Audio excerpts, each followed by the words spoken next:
খুব কম থাকবে, কারণ কালকের দিনে ক্লাস, মানে আমাদের কালকের দিনে ক্লাস নিয়েছি একটা ইয়ে দাও নি, তুমি ডিক্লেয়ার দাও না ক্লাস দেবে 10টার দিকে দিচ্ছি।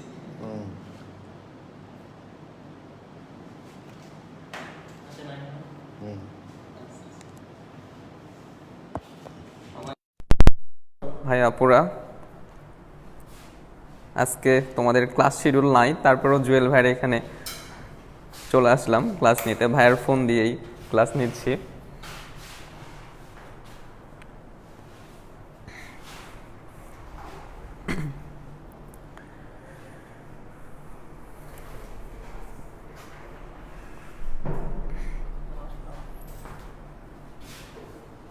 সবার একটু মেনশন দাও, সবাই একটু।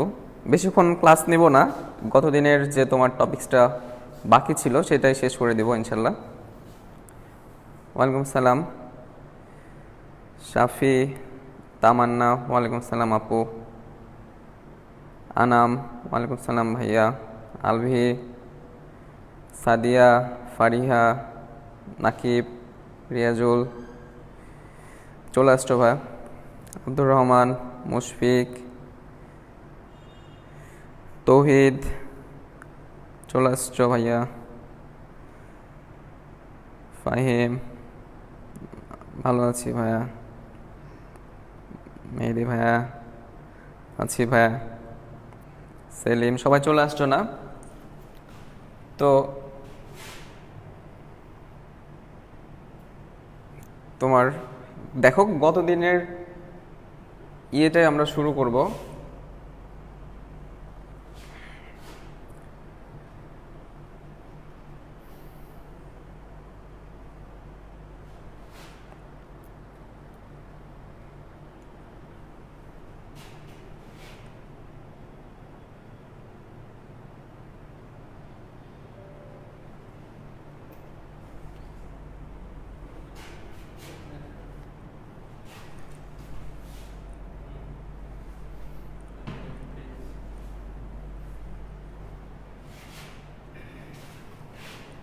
সবাই চলে আসো, আমি শুরু করতেছি।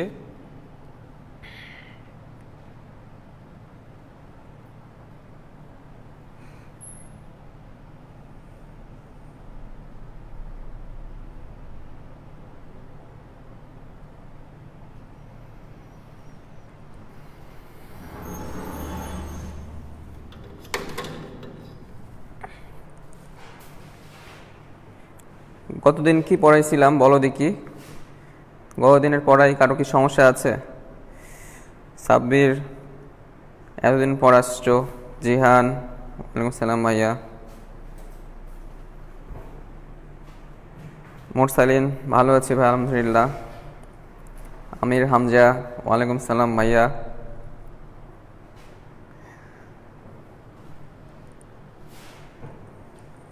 তো তোমাদের গতদিন পড়াইছিলাম যে ওই যে লোহিত রক্তকণিকার তৈরি যে প্রক্রিয়াগুলা, সেই প্রক্রিয়া থেকে আজকে শুরু করি, দিয়ে লাস্ট রক্তের গ্রুপ নিয়ে একটু আলোচনা করব। লোহিত রক্তকণিকাটা শেষ করি। সবাই চলে আসছো না মোটামুটি? যেহেতু তোমার আজকে ক্লাসের টাইম ছিল না, হুট করেই ক্লাস নেওয়া, অনেকেই প্রবলেম ফেস করছো, মেসেজ করে বলতেছো যে ভাই ওই টাইমে অন্য অনলাইন ক্লাস আছে। তো যাই হোক, এজন্য আমি দুঃখিত।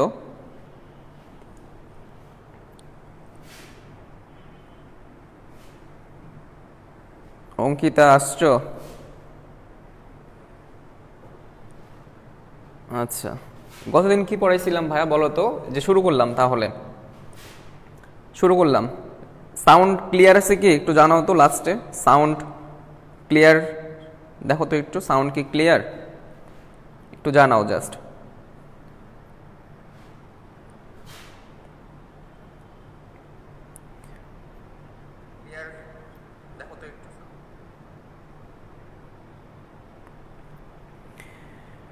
হ্যাঁ, ভ্রূণ পর্যন্ত পড়াইছিলাম, ওটা একটু আরেকবার দেখো, রিপিট করতেছি। তোমার এই যে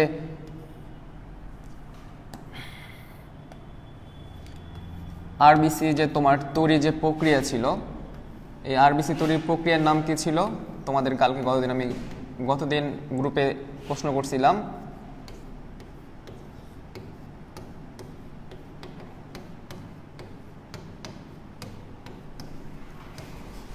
ইরাইথোপোয়েসিস প্রক্রিয়া, যে প্রক্রিয়ায় কি হয় আমাদের লোহিত রক্তকণিকাগুলো উৎপন্ন হয়। কিভাবে উৎপন্ন হইতেছিল দেখো তো একটু, আরেকবার তোমাদের আমি স্মরণ করে দেই যে তোমার ধরো এই যে ইরাইথোপোয়েসিস প্রক্রিয়াটা কখন সম্পন্ন হবে, এবং এই প্রক্রিয়াটা সম্পন্ন করতে একটা হরমোন কাজ করতেছিল, তার নাম কি হরমোন?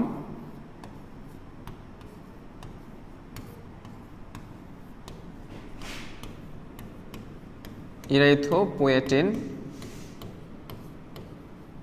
হরমোন, তাই তো? আচ্ছা, লেখা ঠিক আছে। তাহলে তোমার লোহিত রক্তকণিকা তৈরির প্রক্রিয়ার নাম কি? ইরাইথোপোয়েসিস প্রক্রিয়া। যে হরমোনটা এখানে কাজ করে তার নাম হচ্ছে ইরাইথোপোয়েটিন হরমোন। তো এই হরমোনটা কোথায় থেকে ক্ষরণ হয়, কি বলছিলাম, কোন অঙ্গ থেকে ক্ষরণ হয়, খুবই ইম্পর্টেন্ট এমসিকিউ হিসেবে। কোথায় থেকে ক্ষরণ হয় বলতো? কোথায় থেকে এই হরমোনটা ক্ষরণ হয়? আমাদের যে কিডনি অর্থাৎ বৃক্ক, এই বৃক্ক থেকে এই হরমোনটা তোমার ক্ষরণ হয়, তাই তো? তাহলে তোমার ইরাইথোপোয়েসিস প্রক্রিয়া, যে প্রক্রিয়ায় আরবিসি তথা লোহিত রক্তকণিকা উৎপন্ন হয়, যে হরমোনটা এখানে কাজ করে তার নাম ইরাইথোপোয়েটিন হরমোন, এবং এই হরমোনটা কোথায় থেকে ক্ষরণ বা নিঃসরণ হয়? কিডনি থেকে ক্ষরণ বা নিঃসরণ হয়। এখন প্রশ্ন যে কখন ক্ষরণ হয় এবং কিভাবে ক্ষরণ হয়, এবং এটার ক্ষরণের ফলে কিভাবে প্রক্রিয়াটা উদ্দীপ্ত হয়। দেখো তো তোমাদের বলেছিলাম যে ধরো কোনো কারণে তোমার ব্লাডের মধ্যে অক্সিজেন লেভেলটা কমে গেছে, কোনো কারণে ব্লাডের মধ্যে তোমার অক্সিজেন লেভেলটা কমে গেছে, ধরো কোনো কারণে ব্লাডের মধ্যে তোমার অক্সিজেনের লেভেলটা কমে গেছে। কি কি উপায়ে অক্সিজেন লেভেলটা কমতে পারে তোমরা কি জানো? যে কি কি ওয়েতে, কি কি কারণে তোমার আমাদের অক্সিজেনের লেভেলটা কমতে পারে ব্লাডের মধ্যে? ক্লিয়ার দেখা যাচ্ছে না? আচ্ছা আচ্ছা, দেখতেছি। কি কি কারণে অক্সিজেনের লেভেলটা আমাদের রক্তের মধ্যে কম হইতে পারে জানাও দেখি তোমরা। সাপোজ ধরো তোমার হাত পা কেটে গেছে, অনেক পর্যাপ্ত রক্ত বাইরে বের হয়ে চলে আসছে, তখন কি হবে তোমার? দেখো বেশি যদি রক্ত তোমার বাইরে চলে আসে দেহের বাইরে থেকে, তাহলে যে রক্তগুলো, যে লোহিত রক্তকণিকাগুলো তোমার অক্সিজেন বহন করতেছিল তারা তো বাইরে বের হয়ে চলে আসছে, তাদের ঘাটতির ফলে কি আমাদের দেহের অক্সিজেনের ঘাটতি দেখা যাবে। তাহলে কি রক্তপাতের ফলে, এই যে তোমার একটা বিষয়, রক্তপাত, যদি তোমার দেহ থেকে অনেক বেশি রক্তপাত ঘটে তাহলে এই রক্তপাতের ফলে অক্সিজেনের লেভেলটা তোমার দেহে কমে যাবে। অথবা আরেকটা কন্ডিশন আছে, তুমি উঁচু কোনো স্থানে গেছো, যারা ট্যুর দিছো যে তোমার পাহাড় পর্বতে উঁচু জায়গায় ধরো পাহাড়ের উপরে তুমি গেছো, সেখানে দেখবা অক্সিজেন তোমার শ্বাস প্রশ্বাস নিতে কষ্ট হচ্ছে, মানে সেখানে অক্সিজেনের লেভেলটা কম, সেটাকে তোমার হাইপোক্সিক কন্ডিশন বলা হয়, মেডিকেল টার্মে এটাকে হাইপোক্সিয়া বলা হয়, যেখানে অক্সিজেনের লেভেলটা কম থাকে। তো এমন জায়গায় গেলে তোমার উঁচু জায়গায়, মানে পাহাড়ের উপরে তুমি গেছো, সেখানে দেখবা অক্সিজেন কম আছে, তখন তোমার ব্লাডের মধ্যে অক্সিজেন যাতায়াতটা কম করবে, ঠিক আছে? আবার হইতে পারে তুমি ধরো তোমার এই যে অস্থি মজ্জাগুলো আমি তোমাদের গতদিন দেখাইছিলাম, ধরো এটা হাড্ডি, এই অস্থি মজ্জা ভিতরে, এই অস্থি মজ্জার মধ্যে ধরো তোমার ক্ষত সৃষ্টি হয়েছে, বা কোনো কারণে সেখানে টিউমার এই টাইপের কিছু সৃষ্টি হয়েছে, বা কোনো ক্ষত সৃষ্টি হয়েছে। তো এই ক্ষত সৃষ্টি হলে সেখান থেকে কি রক্ত উৎপন্ন ভালো মতো হবে না। তাহলে এই অস্থি মজ্জার মধ্যে যদি ক্ষত সৃষ্টি হয় তাহলেও তোমার কিন্তু রক্তের অক্সিজেনের লেভেলটা কমে যাবে, ঠিক আছে? তাহলে এটা একটা কারণ হইতে পারে। আরেকটা কারণ হইতে পারে, ধরো তুমি ব্যায়াম করতেছো, ব্যায়াম, হুসাইন বোল্ট সবাই তো জানো নামটা, ব্যায়াম করতেছো, যারা দেখবা যে ব্যায়াম করে, যারা অ্যাথলেটিক্স, তাদের কিন্তু রক্তটা তুলনামূলক আমাদের তুলনায় বেশি থাকে, তাদের অক্সিজেন সাপ্লাইটা বেশি লাগে, তাই তো? তাহলে তোমার এই যে যারা ব্যায়াম করতেছে তাদেরও তোমার এই অক্সিজেন লেভেলটা কম হইতে পারে। তারা এই প্রক্রিয়ায়, এই যে তখন তাদের এই প্রক্রিয়াগুলোর মাধ্যমে, যে তোমাদের বললাম ইরাইথোপোয়েসিস প্রক্রিয়ার মাধ্যমে তোমার রক্তকণিকাগুলোর উৎপাদন বৃদ্ধি পাবে। কিভাবে বৃদ্ধি পাইতেছিল কালকে তোমাদের বললাম, যেটা যে তোমার কিডনি থেকে কি হয়, সাপোজ তোমার ধরো কিডনি, একটু ভুল হইল, তোমার কিডনি,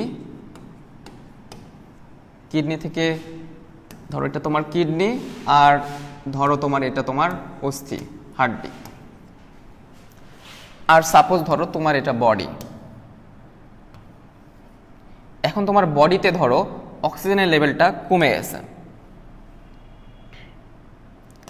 তোমার অক্সিজেনের লেভেল, অক্সিজেন কমে গেছে, মানে তোমার দেহের মধ্যে অক্সিজেন কমে গেছে। তাহলে দেহের মধ্যে অক্সিজেন কমা মানে কি? তখন কি এই যে তোমার দেহের মধ্যে অক্সিজেন কমা মানে রক্তের মধ্যে অক্সিজেন কমা, আর রক্তের মধ্যে অক্সিজেন কমা মানে কি সেই রক্তগুলো তো একসময় কি হয়, এই যে কিডনির মাধ্যমে কি হয়, পরিস্রাবণ হয়, পরিশ্রুত হয়। তো কিডনির মধ্যে যখন এই কম অক্সিজেনপূর্ণ রক্তগুলো যাবে ফিল্টার হওয়ার জন্য, তখন কিডনি সেটা টের পাবে, কিডনি সেটা বুঝতে পারবে। যখন কিডনি বুঝতে পারে যে হ্যাঁ রক্তের মধ্যে অক্সিজেন লেভেল কম, তখন সেখান থেকে কি হয়, এই যে তোমার যেটা বললাম ইরাইথ্রোপোয়েটিন, ইরাইথ্রোপোয়েটিন যেটা গতদিন তোমাদের বলেছিলাম, ইরাইথ্রোপোয়েটিন হরমোন ক্ষরণটা কি করে, বৃদ্ধি করে দেয়। ইরাইথ্রোপোয়েটিন হরমোনটা বৃদ্ধি করে দেয়। তাহলে অক্সিজেন লেভেল যদি তোমার রক্তের মধ্যে কম হয়, তাহলে তোমার এই যে ইরাইথ্রোপোয়েটিন হরমোনটা, আমি হরমোন শুধু লিখলাম, নামটা উপরে লিখলাম আর লিখতেছি না, এই যে ইরাইথ্রোপোয়েটিন হরমোনটা তোমার রক্তের মধ্যে ক্ষরণ বাড়ায় দিবে। ঠিক আছে, তাহলে তোমার রক্তের মধ্যে অক্সিজেন কম, কিডনি সেটা বুঝতে পারবে। কিডনি যখন বুঝতে পারবে, তখন কিডনির মধ্যে যে হরমোনটা তৈরি হয় এবং কিডনি থেকে যে হরমোনটা নিঃসরণ হয়, সেই নিঃসরণটা সে বাড়ায় দেবে। যখন এই হরমোনটা বাড়ায় দিচ্ছে রক্তের মধ্যে কিডনি থেকে নিঃসরণ হয়ে, তখন এই হরমোনটা কি করতেছে, এই হরমোনটা চলে যাবে এই যে অস্থি মজ্জার মধ্যে, অস্থির মধ্যে, হাড়ের মধ্যে। তোমার হাড়ের মধ্যে কি ছিল, অস্থি মজ্জা ছিল। এই অস্থি মজ্জাগুলোকে কি করবে সে, তখন যখন এই হরমোনটা অস্থির মধ্যে ঢুকে অস্থি মজ্জায় আসবে, তখন অস্থি মজ্জার যে কোষগুলো ছিল স্টেম কোষ, এই কোষগুলোকে কি বলবে, তুই তাড়াতাড়ি লোহিত রক্তকণিকা তৈরি কর, মানে প্রক্রিয়াটাকে সে উদ্দীপ্ত করবে, উদ্দীপনা দিবে। ধরো কাউকে তুমি উদ্দীপনা দিচ্ছ, তাহলে তার কাজের গতিটা কি বাড়ে যাবে না? অবশ্যই বাড়বে। তাহলে এই হরমোনটা এই অস্থি মজ্জার মধ্যে এসে এই যে প্রক্রিয়াকে উদ্দীপ্ত করবে, মানে উদ্দীপনা দিবে। তখন এই প্রক্রিয়াটা আগের তুলনায় বেশি হবে, দ্রুত হবে। তখন কি হইতেছে, যেহেতু তোমার প্রক্রিয়াটা, এই যে ইরাইথ্রোপোয়েসিস প্রক্রিয়াটা উদ্দীপ্ত হইতেছে, বেশি হইতেছে, তখন বেশি বেশি কি উৎপন্ন হবে, এই বেশি বেশি আর বেশি উৎপন্ন হবে। আশা করি বুঝতে পারছো, বুঝতে পারছো কি? আবার ধরো সাপোজ তোমার ব্লাডের মধ্যে অক্সিজেন বেশি আছে, ব্লাডের মধ্যে ধরো তোমার অক্সিজেন বেশি আছে, সেক্ষেত্রে কি হবে দেখো, তোমার ধরো ব্লাডের মধ্যে অক্সিজেনটা বেশি আছে, তাহলে তোমার এই হরমোন ক্ষরণটাও কমে যাবে। আর এই হরমোন ক্ষরণ কমে গেলে এই হরমোনটা এখানে কি হবে, কম আসবে, কম আসবে এই হরমোনটা। আর হরমোনটা যদি কম আসে, প্রক্রিয়াটা যেভাবে চলতেছিল সেভাবেই চলবে, স্বাভাবিকভাবেই চলবে। বুঝতে পারছো? যদি তোমার অক্সিজেন ঠিক থাকে বা বেশি থাকে, তখন কি হইতেছে, এই হরমোন ক্ষরণটা কমে যাচ্ছে। কিডনি তখন এই হরমোনটা, ইরাইথ্রোপোয়েটিন হরমোনটা ক্ষরণ কম, যদি তোমার রক্তের মধ্যে ক্ষরণ কম করে, তাহলে তোমার কি হইতেছে, এই যে সেই হরমোনটা এই অস্থির মধ্যে আসবে না। আর অস্থির মধ্যে না আসলে সেখানেও তোমার এই যে এই প্রক্রিয়াটা উদ্দীপ্ত হবে না। আর উদ্দীপনা না পাইলে সেই প্রক্রিয়াটা দ্রুত কাজ করবে না, নর্মালি সে কাজ করবে। বুঝতে পারছো? বুঝতে পারছো না ভাই? জানাও, ক্লিয়ার কি আজকে? কালকে নাকি অনেকের প্রবলেম ছিল একটু, এই কারণে এটা তোমাদের আরেকবার দেখালাম।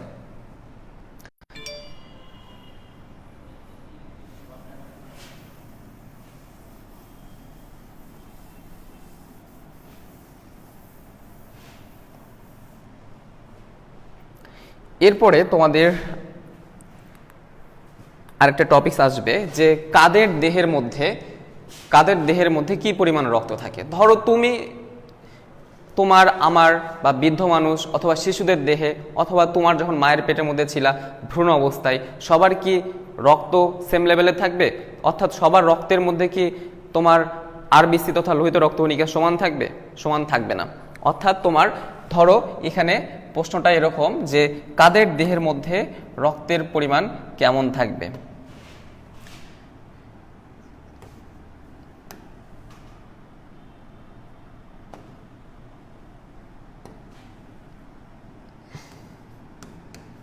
কাদের দেহে আরবিসি পরিমাণ কত? খুবই ইম্পর্টেন্ট, কাদের দেহে আরবিসির পরিমাণ কি পরিমাণে থাকে? তোমার 1 ঘন মিলিমিটার, 1 ঘন মিলিলিটার রক্তের মধ্যে, অর্থাৎ তোমার 1 ঘন মিলিলিটার রক্তের মধ্যে কি পরিমাণ আরবিসি থাকে?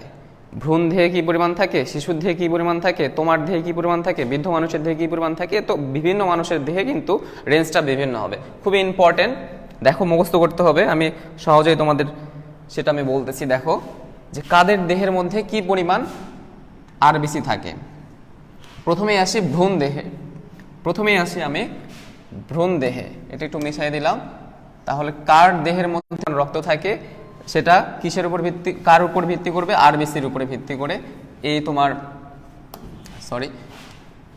আরবিসি কাদের দেহের মধ্যে কি পরিমাণ থাকে, কাদের দেহের মধ্যে কি পরিমাণ থাকে 1 ঘন মিলিলিটার রক্তের মধ্যে, সেটা কাউন্ট করা হবে। ঠিক আছে, 1 ঘন মিলিলিটার রক্তের মধ্যে। প্রথমে আসি তোমার ভ্রূণ দেহ, খুবই ইম্পর্টেন্ট, তোমাদের এটা মুখস্থ করতে হবে। ভ্রূণ দেহের মধ্যে মানে তোমার যখন কেবল নিষেকের পরে জাইগোট, জাইগোট থেকে যখন ভ্রূণ হবে, যখন তোমরা মায়ের পেটের মধ্যে কেবল তৈরি হয়েছিলা, তার দেহের মধ্যে মানে ভ্রূণ দেহের মধ্যে এই আরবিসিটা কতটুকু থাকবে। এরপরে আসি শিশুদের দেহের মধ্যে কতটুকু থাকবে, শিশুদের কতটুকু থাকবে। ভ্রূণ দেহ গেল, এরপরে আসলো শিশুর দেহ। এরপরে তোমার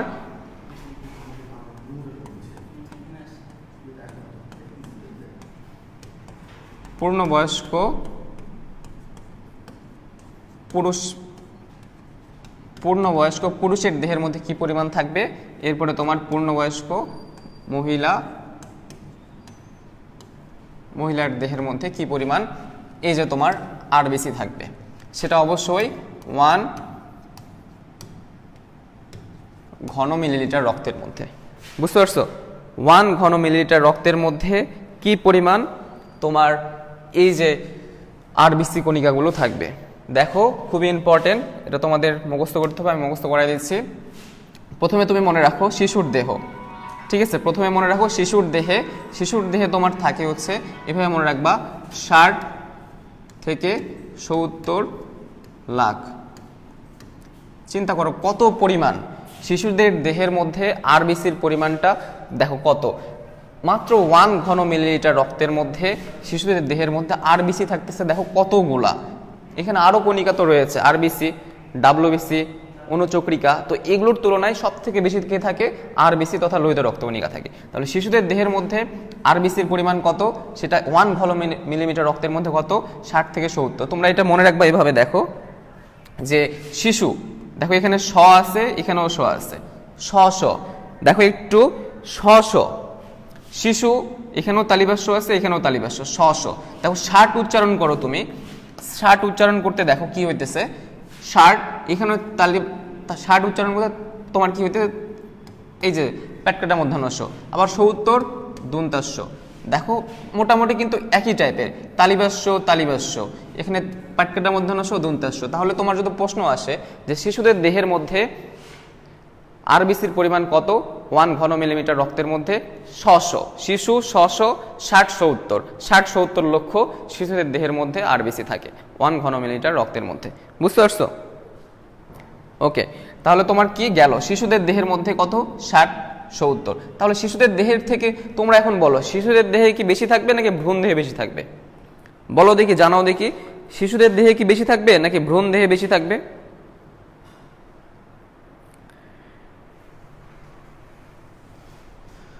শিশুদের দেহে বেশি থাকবে নাকি ভ্রূণ দেহে বেশি থাকবে?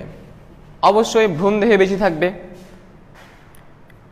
ভ্রূণ দেহে বেশি থাকবে, কারণ ভ্রূণ মানে কি পুরোটাই সে তো মাংস বা রক্তের পিণ্ড, তাহলে ভ্রূণ দেহের মধ্যে বেশি থাকবে, তাই না? ভ্রূণ দেহের মধ্যে বেশি থাকবে, সেটা কত হবে দেখো, সেটা হচ্ছে এখানে 60 থেকে 70 লিখছি, তাহলে উপরেরটা কত হবে 80 থেকে 90, 60, 70, 80, 90। তাহলে তোমার ভ্রূণ দেহের মধ্যে আমাদের আরবিসির পরিমাণ কত? 80 থেকে 90 লাখ। ঠিক আছে, ভ্রূণ দেহের মধ্যে 80 থেকে 90 লাখ। সব থেকে বেশি এই ভ্রূণ দেহের মধ্যে থাকে, সবচেয়ে বেশি। ঠিক আছে, সব থেকে বেশি এই ভ্রূণ দেহের মধ্যে থাকে। এরপরে তোমার আসতেছে দেখো পূর্ণবয়স্ক পুরুষের দেহের মধ্যে এবং পূর্ণবয়স্ক মহিলা। পূর্ণবয়স্ক পুরুষ, দেখো পুরুষ এর সাথে দেখো মিল আসছে, দেখো 60-70 গেল, তাহলে এখানে কত আসবে? 60-এর পরে কি আসবে? 50, তাই না? 50 থেকে তোমার শুরু হবে এখানে 54 লাখ। তাহলে কিভাবে পড়বা? প্রথমে বললাম শিশু 100, 60-70, এরপরে সব থেকে বেশি থাকে কোথায়? ভ্রূণ দেহে। তাহলে 70-এর পরে কি আসবে? 80, 80 থেকে 90। এরপরে তোমার পূর্ণবয়স্ক পুরুষ 50, 50 তোমার এখানে পুরুষ 50, তাহলে এখানে 60 শেষ হয়েছে, তাহলে এখানে 50 আসবে, তাহলে 50 থেকে 54। এরপরে দেখো এখানে তোমার যেহেতু 54 তার সাথে মিল রেখে এখানে 44 পড়বা। এখানে তাহলে কত হবে? 44 থেকে 49। দেখো এখানে শুরু হয়েছিল 50, তাহলে এখানে তোমার শেষ হবে কি? 49। বুঝতে পারছো?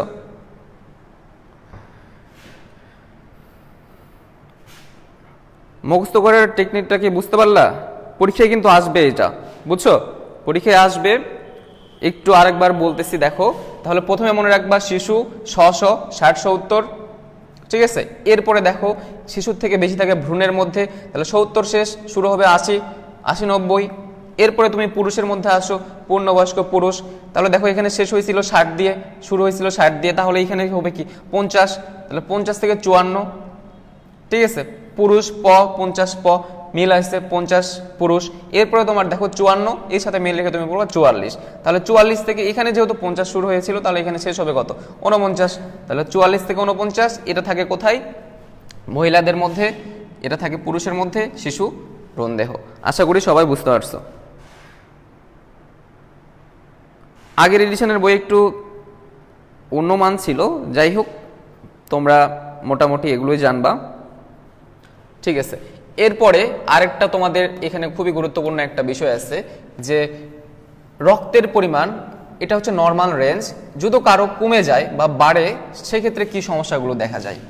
দেখো যে যদি তোমার কারো দেহের মধ্যে রক্তের পরিমাণ কমে যায়, আবার ধরো কারো দেহের মধ্যে রক্তের পরিমাণ বেড়ে গেছে, তাহলে তোমার কি প্রবলেমটা হয়? এখানে তোমার একটা টার্ম তোমরা সবাই জানো, যে অ্যানিমিয়া। এটা তোমরা অনেকেই জানো, এটা একটা সমস্যা বা রোগ। অ্যানিমিয়া নাম শুনছো? অ্যানিমিক পেশেন্ট বলা হয়, অ্যানিমিক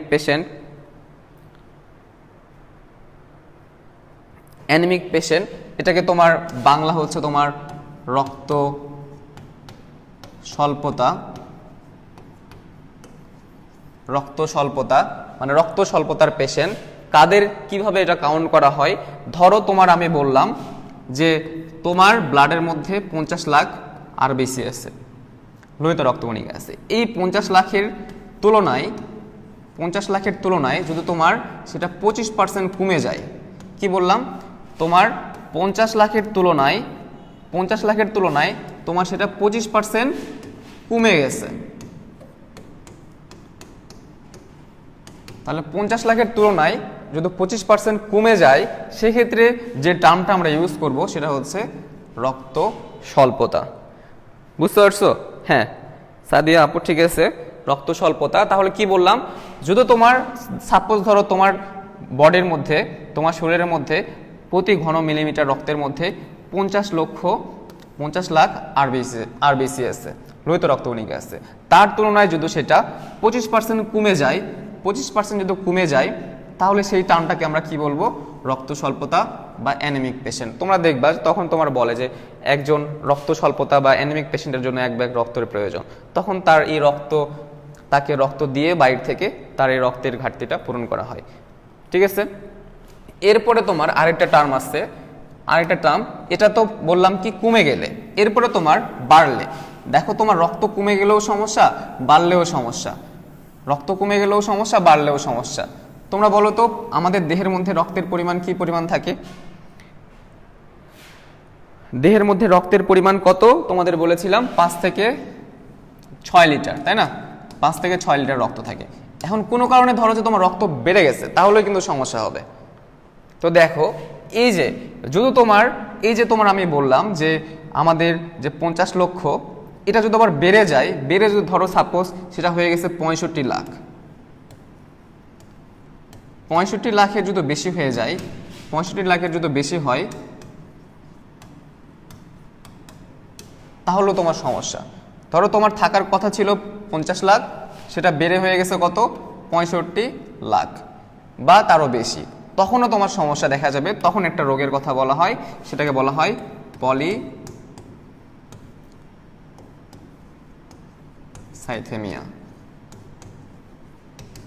বুঝছো? দেখো কমলেও সমস্যা, বাড়লেও সমস্যা।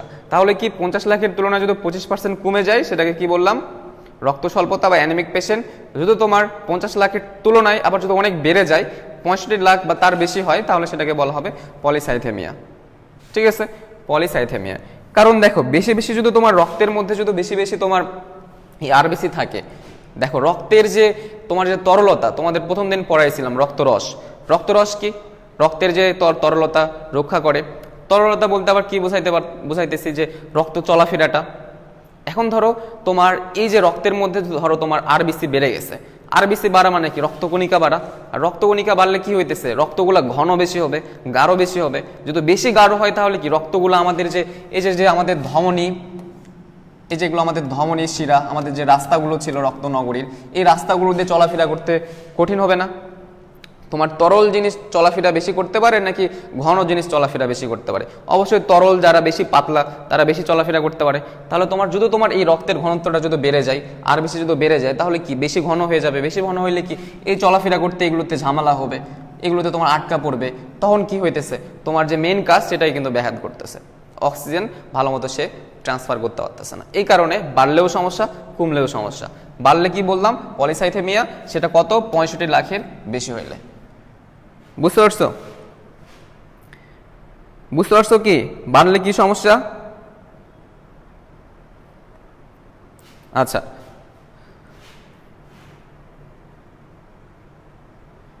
ওকে। এরপরে দেখো তোমার শেষের পথেই তোমার রক্তের, আমাদের যে রক্তের আয়ুষ্কাল কত জানাও দেখি। তোমরা কি জানো রক্তের আয়ুষ্কালটা কত? আমাদের রক্তের আয়ুষ্কাল কত? কতদিন বাঁচে? রক্তের আয়ুষ্কাল কতদিন বাঁচে বলতে পারবা? আয়ুষ্কাল 120 ডেজ বা 120 দিন। সবাই জানো এটা, যে আমাদের রক্তের আয়ুষ্কাল বা রক্তের আয়ু 120 দিন বা 4 মাস। এই 4 মাস পর পর রক্তগুলো কিন্তু কি হয়? ভেঙে যায়। তোমরা আগের দিনই পড়ছিলা নিউক্লিয়াস যেহেতু থাকে না, তাহলে কি আর বিভাজন হইতে পারে না, তখন কি তারা ভেঙে যায়। এই কারণে তোমরা দেখবা যে তোমাদের বলে যে রক্ত দেওয়ার সময় বলে তোমার কি আগের 4 মাস হয়েছে, রক্ত দেওয়ার বয়স কি 4 মাস হয়েছে। যদি তোমার 4 মাস অতিক্রম করে, সেক্ষেত্রে তুমি আবার রক্ত দিতে পারো। 4 মাসের আগে কিন্তু রক্ত দিতে পারো না। এই যে রক্তের যে বয়স, একটা পূর্ণাঙ্গ ম্যাচিউর হইতে যে বয়স, সেটা তোমার 4 মাস। তাহলে তোমার এই 4 মাস পর পর রক্তগুলো, কণিকাগুলো কি হয়? চেঞ্জ হয়। ঠিক আছে, হ্যাঁ। 120 দিন তামান্না, ঠিক আছে আপু, সুপর্ণা, ঠিক আছে। 4 মাস মুশফিক, ঠিক আছে। তাহলে তোমার এই 4 মাস পর পর রক্তগুলো কি হয়? নতুন করে আবার তৈরি হতে থাকে। তখন তুমি রক্ত আরেকজনকে দিতে পারো। ঠিক আছে, রক্ত কি কেউ দিছো তোমরা? কখনো কি রক্ত কেউ দিছো? রক্ত দেওয়া অনেক ভালো কাজ, এটার ঋণ কখনো কেউ পরিশোধ করতে পারবে না।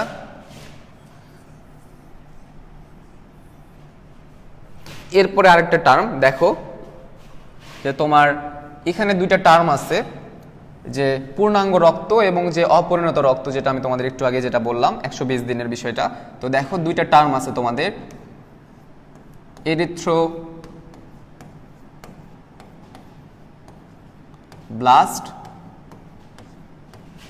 আর একটা তোমার গতদিন যেটা তোমরা শুনছিলা এরিথ্রোসাইট, দুইটা টার্ম আছে, একটা এরিথ্রোব্লাস্ট আর একটা তোমার এরিথ্রোসাইট। তো তোমাদের আমি আগে জানাইছিলাম, দেখবা ক্লাসে একদিন বলছিলাম যে এই যে ব্লাস্ট, এই যে সাইট, বলো তো কোনটা ম্যাচিউরড, মানে কোনটা পরিণত আর কোনটা অপরিণত, বলতে পারবা? কোনটা অপরিণত এবং কোনটা পরিণত? দুইটাই কিন্তু দেখো এরিথ্রো, এই যে এরিথ্রো কথাটা কিন্তু আছে, এরিথ্রো কথাটা আছে। তাহলে এরিথ্রো মানে তোমার লোহিত রক্তকণিকা, তোমরা গতদিন পড়ছিলা এরিথ্রো মানে লোহিত রক্তকণিকা। তো তার সাথে দেখো যুক্ত করা আছে ব্লাস্ট, আর তার সাথে যুক্ত করা আছে সাইট। তাহলে দেখো দুইটাই রক্ত, রক্তের দুইটাই হচ্ছে লোহিত রক্তকণিকা, তবে একটা তোমার অপরিণত আর একটা তোমার পরিণত। এই যে তোমার যদি ব্লাস্ট থাকে তাহলে সেটা হচ্ছে অপরিণত, অপরিণত, ঠিক আছে? যদি তোমার ব্লাস্ট থাকে তাহলে সেটা অপরিণত, আর যদি সাইড থাকে সেটা হইতেছে পরিণত, ঠিক আছে? তাহলে তোমার যদি কেউ প্রশ্ন করে যে পরিণত লোহিত রক্তকণিকা কি বলবা? এরিথ্রোসাইট। যদি অপরিণত লোহিত রক্তকণিকা বলে তাহলে সেটাকে কি বলবা? এরিথ্রোব্লাস্ট। এখন আমার একটা প্রশ্ন, যে এই দুটার মধ্যে তোমরা গতদিন জানছিলা যে এই এরিথ্রোসাইটের মধ্যে নিউক্লিয়াস, এরিথ্রোসাইটের মধ্যে নিউক্লিয়াস থাকে না। মানে তোমাদের আমি জানাইছিলাম যে প্রতিটা স্তন্যপায়ী প্রাণীদের পরিণত লোহিত রক্তকণিকায় নিউক্লিয়াস থাকে না। যেহেতু এরিথ্রোসাইট মানে পরিণত লোহিত রক্তকণিকা, তাহলে পরিণত লোহিত রক্তকণিকায় কি নিউক্লিয়াস থাকবে? কখনোই থাকবে না। তাহলে নিউক্লিয়াস থাকে না। তাহলে পরিণত লোহিত রক্তকণিকায় নিউক্লিয়াস থাকে না, কিন্তু অপরিণত লোহিত রক্তকণিকা যেহেতু এটা অপরিণত, তাহলে অপরিণত লোহিত রক্তকণিকায় কি হবে? নিউক্লিয়াস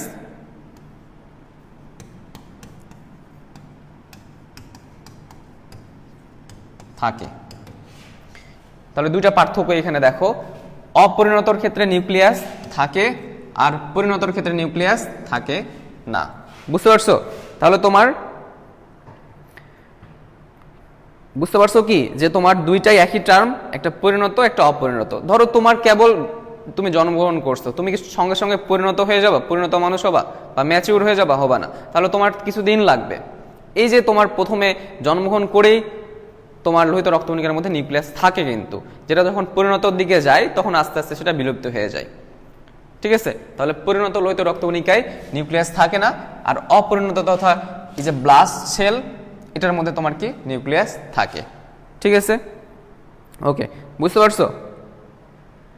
আচ্ছা, আজকে উপস্থিতি অনেকটা কম, কারণ তোমাদের আজকে ক্লাস শিডিউল ছিল না। এরপরে তোমার আর অল্প একটু লোহিত রক্তকণিকার কাজ, এই কাজটা পড়ে আমরা লোহিত রক্তকণিকা শেষ করব।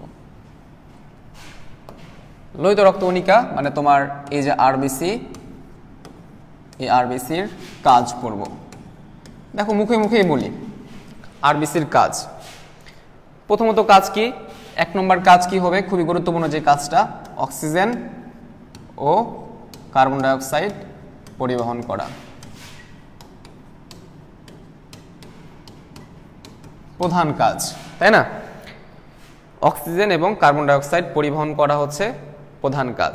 যেহেতু তোমার কি ওই যে হিমোগ্লোবিন ছিল লোহিত রক্তকণিকার মধ্যে, হিমোগ্লোবিন, সেই হিমোগ্লোবিন কি করতেছিল? 1 অণু হিমোগ্লোবিন 4 অণু অক্সিজেন পরিবহন করতেছিল।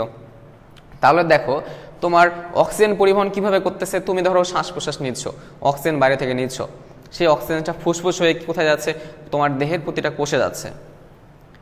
কোষে যেয়ে কি করতেছে? সেখানে শ্বসন প্রক্রিয়া উৎপন্ন করতেছে। শ্বসনের ফলে কি শক্তি উৎপন্ন হইতেছে, এট এ টাইম কি হইতেছে? কার্বন ডাইঅক্সাইড উৎপন্ন হইতেছে। সেই কার্বন ডাইঅক্সাইডটা সে আবার ব্যাক করে ফুসফুসে নিয়ে আসে, তুমি তারপরে সেটা বাইরে তোমার কি বের করে দাও। তো এই যে অক্সিজেন এবং কার্বন ডাইঅক্সাইড চলাফেরা কার মাধ্যমে করে? এই যে তোমার লোহিত রক্তকণিকার মাধ্যমে করে, ঠিক আছে? লোহিত রক্তকণিকার মাধ্যমে করে। এরিথ্রোসাইট কোন প্রক্রিয়ায় বিভাজিত হয়? বিভাজিত তুমি বলো আপু, কোন প্রক্রিয়ায় বিভাজিত হবে? মিওসিস নাকি মাইটোসিস?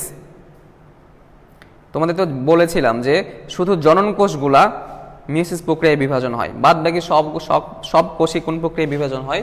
তাহলে তুমি অ্যান্সারটা পেয়ে গেছো। তাহলে তোমার অক্সিজেন এবং কার্বন ডাই অক্সাইড পরিবহন করা, এইটা প্রধান কাজ। আরেকটা কাজ আছে, দেখো তোমার একটু আগে যেটা বললাম রক্তের ঘনত্ব এবং সান্দ্রতা রক্ষা করা। একটু আগে যেটা তোমাদের বললাম রক্তের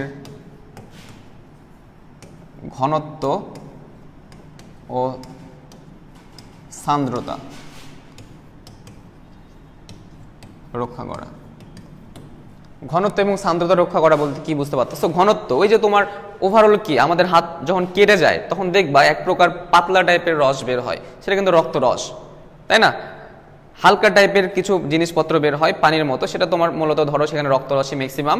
তো দেখো তারপরে কিন্তু দেখো বেশি গাঢ় টাইপের জিনিসগুলো বের হইতেছে, রক্তকণিকা সহ সেগুলো বের হচ্ছে। তাহলে দেখো রক্তের ঘনত্ব, রক্তের দুটো অংশ রক্তরস এবং রক্তকণিকা, তো রক্তরসগুলো পাতলা টাইপের, তার মধ্যে কে থাকে? রক্তকণিকাগুলো থাকে। তাহলে রক্তকণিকা থাকার উপর ভিত্তি করে তো রক্তের কি ঘনত্ব নির্ণয় হচ্ছে।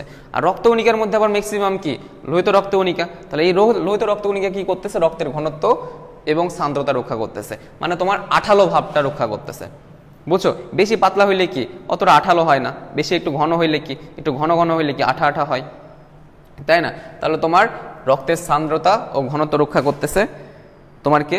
লোহিত রক্তকণিকা। বুঝতে পারছো? বেশি ঘন হওয়াও যাবে না, বেশি ঘন হইলেও যে দেখো ধমনী শিরার মধ্যে চলাফেরা করতে ঝামেলা সৃষ্টি হয়ে যাবে।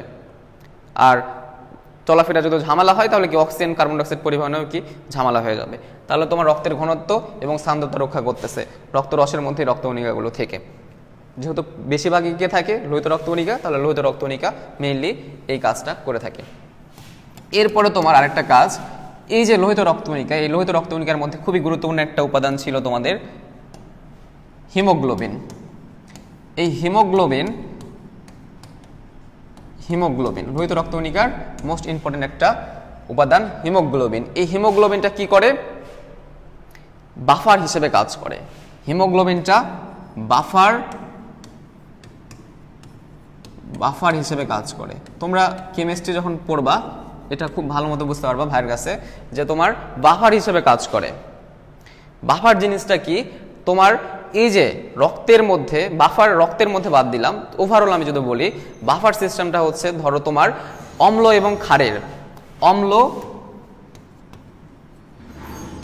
অম্ল ও ক্ষারের ব্যালেন্স করে।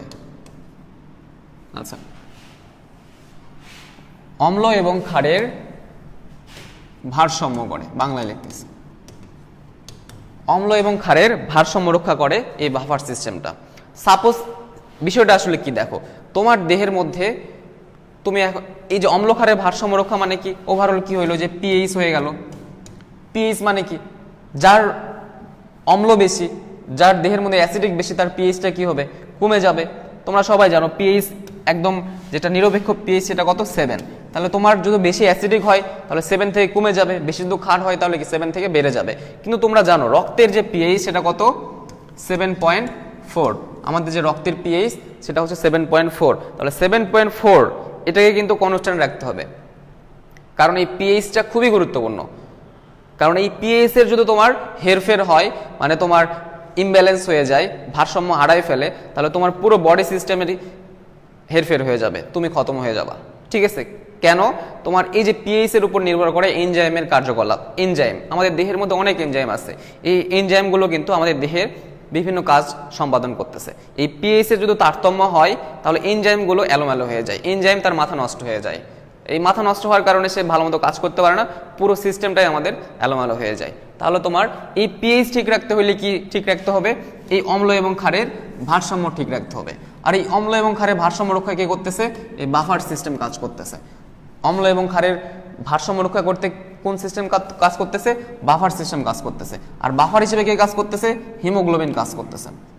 বুঝতে পারছো কি? তাহলে হিমোগ্লোবিনটা বাফার হিসেবে কাজ করে, যে বাফারটা আমাদেরকে কি করতেছে? অম্ল এবং ক্ষারের ভারসাম্য রক্ষা করতেছে। আর এই অম্ল এবং ক্ষারের ভারসাম্য রক্ষা করে পিএইচটাকে ঠিক রাখতেছে।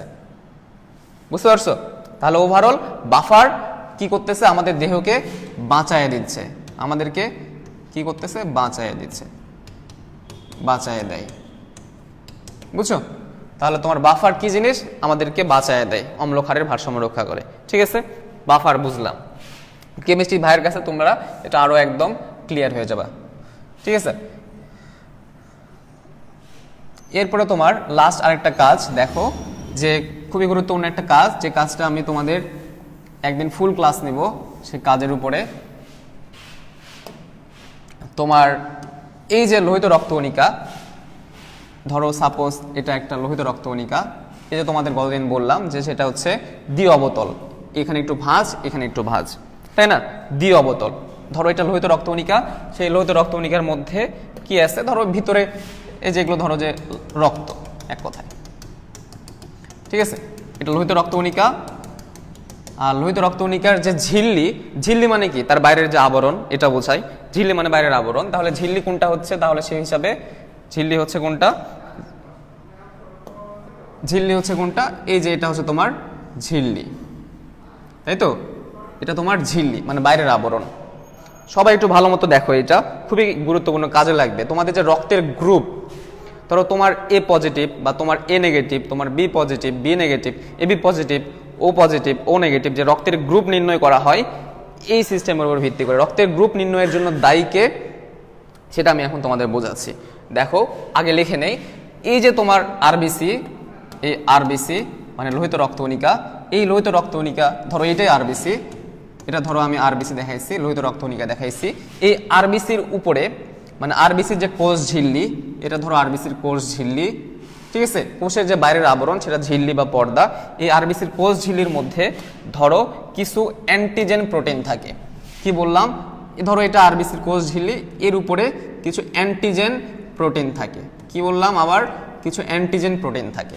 তাহলে আরবিসি বা কোষ, আরবিসির কোষ ঝিল্লির মানে বাইরের যে আবরণ, এই আবরণের মধ্যে কিছু কি থাকে, অ্যান্টিজেন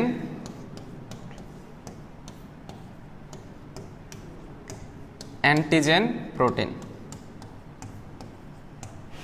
কি বললাম, আরবিসির কোষ ঝিল্লির মধ্যে কিছু অ্যান্টিজেন প্রোটিন থাকে, মনে রাখবা কিছু অ্যান্টিজেন প্রোটিন থাকে। এই প্রোটিনের উপস্থিতি এবং অনুপস্থিতির উপর ভিত্তি করে রক্তের কি করা হয়, ব্লাড গ্রুপিং করা হয়। ব্লাড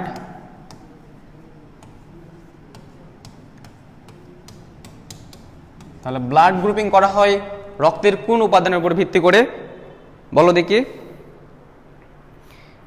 বিলিরুবিন বিলিভার্ডিন কি আমি জানাইতেছি ভাইয়া, আগে প্রশ্ন করো না, পড়ায়নি তো এখন ওইটা আমি। আচ্ছা তাহলে কি হইলো, তোমার রক্তের যে ব্লাড গ্রুপিং, তোমাদের যদি প্রশ্ন আসে যে রক্তের ব্লাড গ্রুপিং করা হয় কার উপর ভিত্তি করে, লোহিত রক্তকণিকার উপর ভিত্তি করে, ঠিক আছে, খুবই ইম্পর্টেন্ট। রক্তের ব্লাড গ্রুপিং মানে তোমার এ গ্রুপ, তোমার রক্ত এ গ্রুপের, তোমার রক্ত বি গ্রুপের, তোমার রক্ত এ বি গ্রুপের, তোমার রক্ত জিরো গ্রুপের মানে ও গ্রুপের, এগুলো কার উপর ভিত্তি করে নির্ণয় করা হয়, এই লোহিত রক্তকণিকা মানে আরবিসির উপর ভিত্তি করে নির্ণয় করা হয়। এখন দেখো কিভাবে নির্ণয় করা হয়, কিভাবে নির্ণয় করা হয়। দেখো এই যে আমি বললাম এই আরবিসির যে তোমার কোষ ঝিল্লি মানে প্লাজমা ঝিল্লি, সেই ঝিল্লির উপরে কি অ্যান্টিজেন প্রোটিন থাকে, অ্যান্টিজেন প্রোটিন থাকে। এই অ্যান্টিজেন প্রোটিন, এই দেখো এখানে অ্যান্টিজেন প্রোটিন লিখে রাখছি। এই অ্যান্টিজেন প্রোটিন আবার দুই ধরনের, এই অ্যান্টিজেন প্রোটিন দুই ধরনের, একটা আছে এ অ্যান্টিজেন প্রোটিন আর একটা আছে তোমার বি অ্যান্টিজেন প্রোটিন, বুঝছো, একটা এ অ্যান্টিজেন প্রোটিন আর একটা হচ্ছে বি অ্যান্টিজেন প্রোটিন। তাহলে প্লাজমা আমাদের যে অ্যান্টিজেন প্রোটিন কয় ধরনের, দুই ধরনের, একটা এ অ্যান্টিজেন প্রোটিন আর একটা তোমার বি অ্যান্টিজেন প্রোটিন। এই যে অ্যান্টিজেন প্রোটিনগুলা আরবিসির যে কোষ ঝিল্লি, এই ঝিল্লির মধ্যে অবস্থানের উপর ভিত্তি করে তোমার ব্লাড গ্রুপ করা হয়। ধরো তোমার অ্যান্টিজেন প্রোটিন এ আছে, তাহলে তুমি কোন গ্রুপের রক্ত হবে বলো দেখি। ধরো তোমার আরবিসির যে কোষ ঝিল্লি সেখানে অ্যান্টিজেন এ আছে, তাহলে তুমি কোন গ্রুপের রক্ত,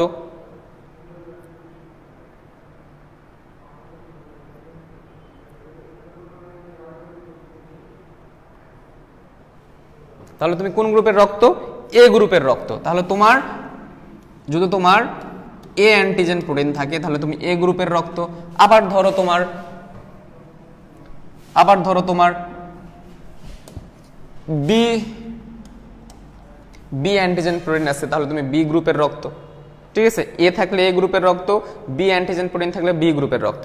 আবার ধরো তোমার দুইটাই আছে, এও আছে বিও আছে, তাহলে তুমি কোন গ্রুপের রক্ত হবা, তুমি কোন গ্রুপের রক্ত হবা, এ বি গ্রুপের রক্ত হবা, ঠিক আছে। তোমার যদি এ থাকে তাহলে তুমি এ গ্রুপের রক্ত, তোমার যদি বি অ্যান্টিজেন প্রোটিন থাকে তাহলে তুমি বি গ্রুপের রক্ত, যদি তোমার দেহের মধ্যে এ বি দুইটাই থাকে তাহলে তুমি কি এ বি গ্রুপের রক্ত।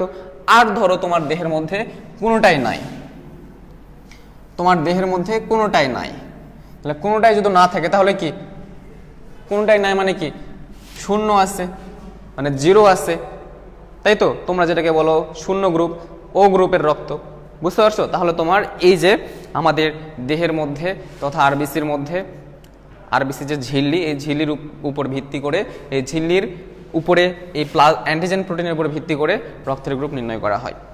ঠিক আছে, বুঝতে পারছো কি রক্তের গ্রুপটা ভাইয়া। আমি রক্তের গ্রুপের উপরে ডিটেলস ক্লাস নিব, রক্তের গ্রুপের উপরে আমি ডিটেলস ক্লাস নিব, তোমাদের খুবই ভালো লাগবে আশা করি, যে কে কোন গ্রুপের রক্ত এবং কাকে দিতে পারবা, কাকে দিতে পারবা না, কার কাছ থেকে নিতে পারবা। সান্দ্রতা কি ভাইয়া? সান্দ্রতা হচ্ছে যে এই যে তোমার যে তরলতা, সান্দ্রতা, তারপরে তোমার পৃষ্ঠতান, এগুলো ফিজিক্সে খুব ভালো বুঝবা তোমরা, জাস্ট তোমার যে ঘনত্ব, আঠালো ভাব, এটাকে তোমরা বায়োলজি ভাষায় সান্দ্রতা বুঝে রাখো। বুঝছো রক্তের গ্রুপটা কি? বুঝছো রক্তের গ্রুপ কিভাবে নামকরণ করা হয়?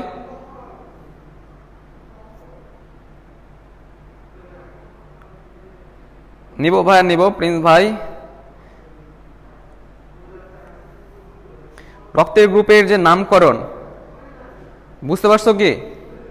তোমরা একটু জানাও রক্তের গ্রুপের যে নামকরণ বুঝতে পারছো কিনা। তাহলে তোমরা আবার একবার বলতেছি যে রক্তের তোমার এই যে আরবিসি, এই আরবিসির উপরে আরবিসি যে কোষ ঝিল্লি, এই যে আরবিসির কোষ ঝিল্লি, এটা তোমার আরবিসির কোষ ঝিল্লি, কোষ ঝিল্লির উপরে কিছু অ্যান্টিজেন প্রোটিন থাকে, এই অ্যান্টিজেন প্রোটিনের উপর ভিত্তি করে আমাদের রক্তের গ্রুপ নির্ণয় করা হয়। তাহলে রক্তের গ্রুপ নির্ণয়ের জন্য দায়ী কণিকাকে লোহিত রক্তকণিকা। ঠিক আছে, খুবই ইম্পর্টেন্ট এমসিকিউ, যে রক্ত যে আমাদের ব্লাড গ্রুপ করা হয় কার উপর ভিত্তি করে? লোহিত রক্তকণিকার উপর ভিত্তি করে। ঠিক আছে,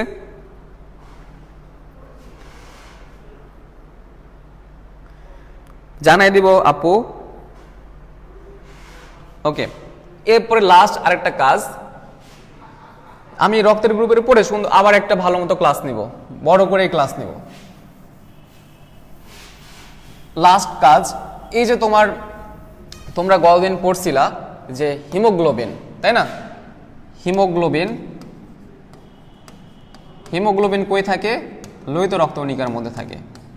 হিমোগ্লোবিন কই থাকে? লোহিত রক্তকণিকার মধ্যে থাকে। এই হিমোগ্লোবিন থেকে কি হয় দেখো, তোমরা গতদিন জানছিলা যে হিমোগ্লোবিন থেকে বিলিরুবিন হয়, তাই না? তাহলে তোমার যদি তোমার বিলিরুবিন উৎপন্ন করা কার কাজ যদি বলে, তুমি কি বলবা? লোহিত রক্তকণিকার কাজ। কেন? লোহিত রক্তকণিকার মধ্যে থাকতেছে কে? হিমোগ্লোবিন। সেই হিমোগ্লোবিন থেকে কি উৎপন্ন হইতেছে? বিলিরুবিন। তাহলে বিলিরুবিন উৎপন্ন করা কার কাজ? লোহিত রক্তকণিকার কাজ, তাই তো? তাহলে তোমার দেখো এই যে হিমোগ্লোবিন, তারপরে তোমার বিলিরুবিন, বিলিরুবিন, তারপরে আরেকটা আছে তোমার বিলিভার্ডিন। এই যে এইসব কণিকাগুলো উৎপন্ন করা কার কাজ? লোহিত রক্তকণিকার কাজ। যেহেতু তোমার হিমোগ্লোবিন কোথায় থাকে? লোহিত রক্তকণিকার মধ্যে থাকে। এখান থেকে না তোমরা গতদিন জানলা হিমোগ্লোবিন থেকে আসে কি? বিলিরুবিন। এরপরে নতুন একটা টার্ম তোমরা পাইছো, বিলিভার্ডিন। বিলিভার্ডিন কি তোমরা কি জানো? হ্যাঁ ভাইয়া, আমি জানাই দিব। জয়, টেনশন করো না, আজকে হুট করে ক্লাসটা নিচ্ছি, গতদিন তোমার যে অসমাপ্ত ছিল সেটার, বুঝছো?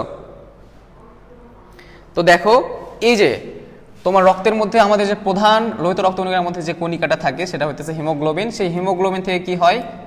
লাস্টে তোমরা জানছিলা যে বিলিরুবিন হইতেছিল, বিলিরুবিন হইতেছিল, তাই না? হিমোগ্লোবিন এর রং কেমন? হিমোগ্লোবিনের রং তোমার কেমন ছিল? লাল ছিল, লাল ছিল। বিলিরুবিনের রং কেমন? হলুদ, হলুদ, তাই তো? তাহলে হিমোগ্লোবিন থেকে বিলিরুবিন উৎপন্ন করা কার কাজ? লোহিত রক্তকণিকার কাজ, যেহেতু লোহিত রক্তকণিকার মধ্যে এটা থাকে, তাই না? এর মাঝখানে আরেকটা কণিকা নতুন আসছে, বিলিভার্ডিন,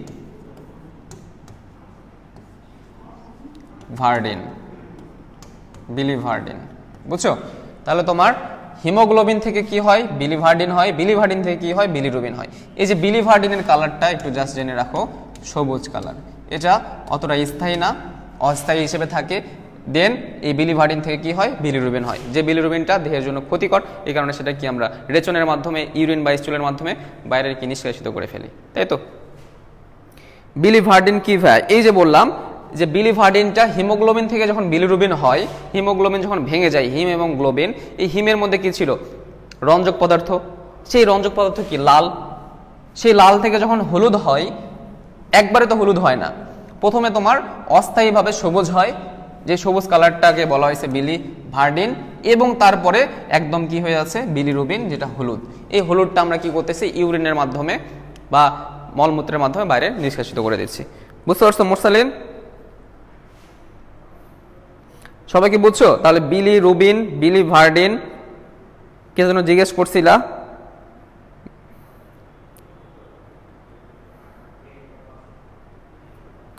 মেজবা ভাইয়া কি বুঝতে পারছো? আর ইস ফ্যাক্টর এগুলো আমি পরে পড়াবো ভাইয়া, এই অধ্যায়ের না।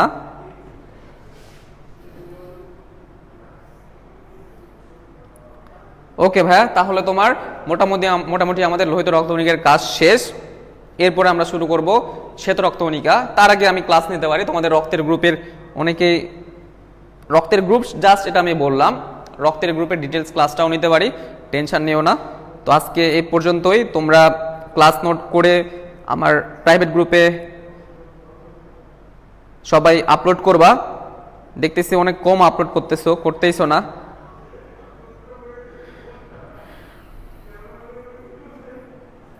বিলিভার্ডিন কোথায় উৎপন্ন হয়? এটা তো তোমার রক্তেরই উপাদান আপু, সাদিয়া রক্তেরই উপাদান।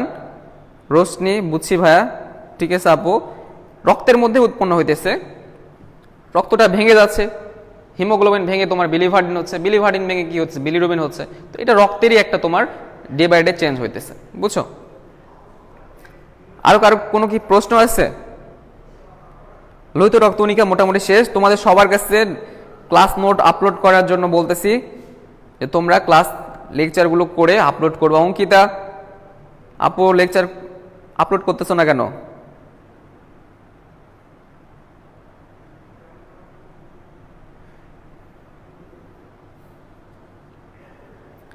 সবাই কি বুঝছো? এই পর্যন্ত তোমাদের লোহিত রক্তকণিকা মোটামুটি ক্লাস শেষ। এরপরে তোমার এই লোহিত রক্তকণিকার যে রক্তের গ্রুপটা আমি বললাম, রক্তের গ্রুপটা আমি ক্লাস নিতে পারি। তোমাদের কে কাকে রক্ত দিবা, কার কাছ থেকে রক্ত নিবা, আর ইস ফ্যাক্টর, বিয়ের সময় যে টেস্ট করা হয়, বিয়ে করার সময় তোমরা এই যে আর ইস পজিটিভ নেগেটিভ এগুলো টেস্ট করে বিয়ে করবা, তাহলে তোমাদের যে সমস্যাগুলো হবে না। আশা করি সামনের দিন এগুলো আমি ভালো করে বোঝাবো, ঠিক আছে? তো আজকে এই পর্যন্তই। আল্লাহ হাফেজ ভাইয়া, আসসালামু আলাইকুম, ভালো থাকো সবাই।